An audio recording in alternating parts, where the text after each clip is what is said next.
চলো আজকে আমরা আলোচনা করব মেঘালয়ের খাবার সম্পর্কে। নতুন যারা যাবে তারা কি কি খাবে, কি তাদেরকে ফেস করতে হবে, এবং আমরা গিয়ে কি খেয়েছিলাম সেটাও তোমাদের সঙ্গে আলোচনা করব।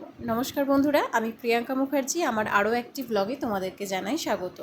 তুমি যদি ভেজিটেরিয়ান হও তাহলে তোমাকে খেতে হবে আধসেদ্ধ খাবার, আর তুমি যদি নন ভেজিটেরিয়ান হও তাহলে তোমাকে খেতে গেলে ভাবতে হবে 5 বার।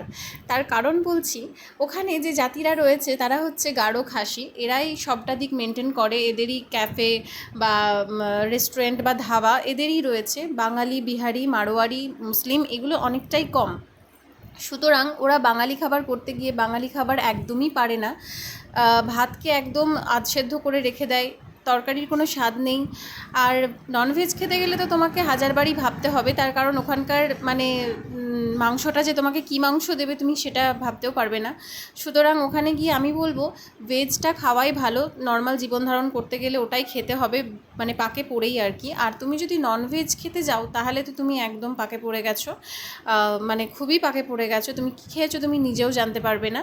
সুতরাং আমি বলবো প্রচুর শুকনো খাবার নিয়ে যাবে, অনেক শুকনো খাবার থাকবে। আর মিনিমাম যতটুকু না খেলে নয়, ওই আধসেদ্ধ ভাতই খেতে হবে, কিছু করার নেই। তাছাড়া কি খাবে? এবং বড় বড় রেস্টুরেন্টেও যে বিশাল ভালো স্বাদের খাবার বানায় সেটাও নয়, আর দামটা প্রচুর প্রচুর বেশি।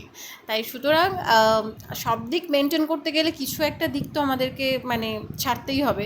তো আমি মনে করি ওখানে গিয়ে নর্মাল খাবার খাওয়াটাই ভালো। আমরাও সেটা করেছি, নর্মাল রুটি, তরকারি, ভাত, ভেজ এই সমস্তই খেয়েছি।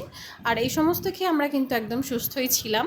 সুতরাং আমি রেকমেন্ড করব, আমার থেকে যদি কেউ সাজেশন চায় অবশ্যই বলবো ভেজ খেও, একদম নর্মাল খেও, আর শুকনো খাবার নিয়ে যাও। টাটা বন্ধুরা।